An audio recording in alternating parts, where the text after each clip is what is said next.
but 2.5 hours later, I was still not back.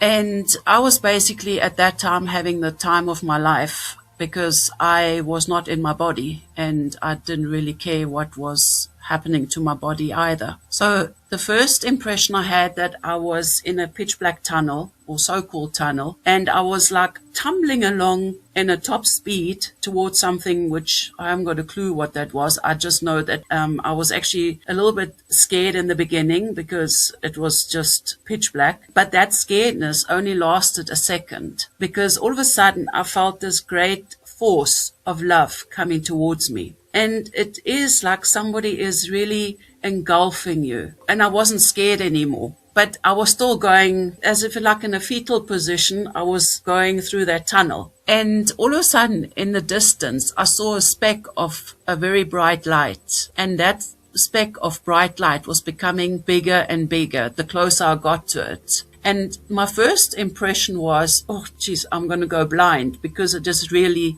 that light is so bright, it's brighter than the sun. And I had a look, but I didn't feel myself as I was looking through my physical eyes. It was like more as if I was like a consciousness, which was a very weird feeling, as if I was looking through something else, but I was still able to see, but it's not through my physical eyes. And this light became bigger and bigger. And it just also came nearer, and it was like it was pulling me, and it was warm. And even though it is brighter than the sun, it's not like it's hurting your so-called eyes or whatever you want to call it. And then all of a sudden I came out of this light, and in front of me there is this big valley, and in this valley it was full of horses. The colors, it was amazing. The grass is so green, so much greener than we know our grass. The sky is so much bluer than our sky. Then on my right hand side there was like a nebula. I suppose maybe I wasn't supposed to see what's on the right hand side, I don't know, for whatever reason. And on my left there was a waterfall and a crystal blue pond, or that's into a little river. That waterfall fell into a river. And as I said, there were horses there, and there were trees and flowers. The light eventually moved behind me, and the first horse that greeted me, her name was Rainchild. Now, Rainchild was another horse that died in my arms, also of colic. And I was telling her, where's Titanka? I need to see Titanka. I don't have much time. And I whistled for Titanka, and Titanka came. Now, the way I communicated was telepathically, because also I believe that everything vibrates in a certain frequency. Also, our thoughts vibrate in a certain frequency. And in the spirit world, we communicate telepathically because obviously we don't have a mouth. And Titanka came, and I was so happy just to see her. So I hugged Titanka, and I tried to climb on her back, but she kept on pushing me back into the light with her nose. And I couldn't understand why, because I've had no intention of going back.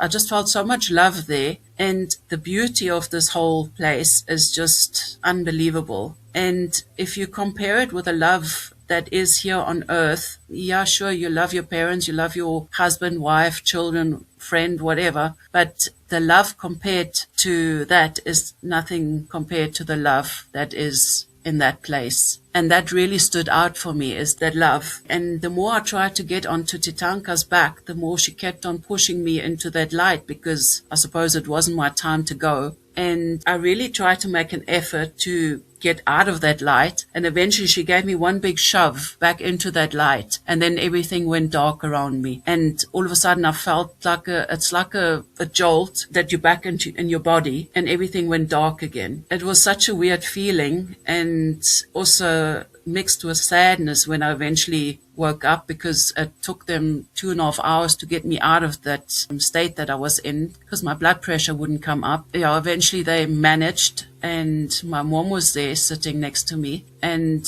while I was still in a haze and everything, I told my mom about this whole story, but I didn't know that I was telling her that. And once I was awake, I told her the story again. And she said to me, yes, I know, you already told me that.